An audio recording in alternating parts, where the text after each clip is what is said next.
দেখো ভালো জনে রইল ভাঙা ঘরে, মন্দ দেশে সিংহাসনে চড়ে।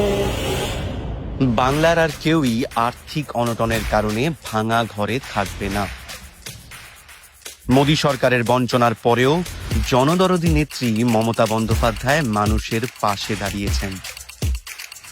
পশ্চিম মেদিনীপুরে এক সরাসরি পরিষেবা প্রদান অনুষ্ঠানে তিনি ঘোষণা করেন, বাংলার বাড়ি প্রকল্পের উপভোক্তা যারা ডিসেম্বর 2024-এ প্রথম কিস্তির টাকা পেয়েছেন, তারা মে 2025-এ দ্বিতীয় কিস্তির টাকা পাবেন।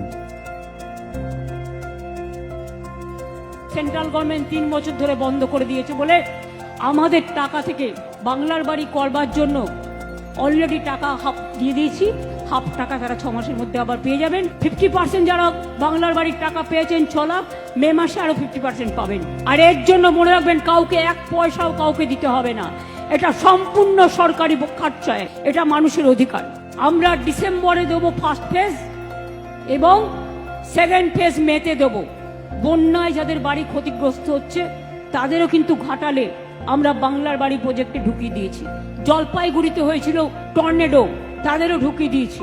এবং মনে রাখবেন, মুর্শিদাবাদেও যাদের বাড়ি ক্ষতিগ্রস্ত হয়েছে সবাইকে বাংলার বাড়ি প্রজেক্টে নিয়ে নেওয়া হবে। ঘোষণার পরেই প্রশাসন টাকা দেওয়া শুরু করে দিয়েছে। এই পর্যন্ত প্রায় 12 লক্ষ পরিবার বাংলার বাড়ি প্রকল্পের সুবিধা পেয়েছে। ডিসেম্বর 2025-এর মধ্যে আরো 16 লক্ষ পরিবার এই সুবিধা পাবেন। দিদির গ্যারেন্টি 100% ওয়ারেন্টি।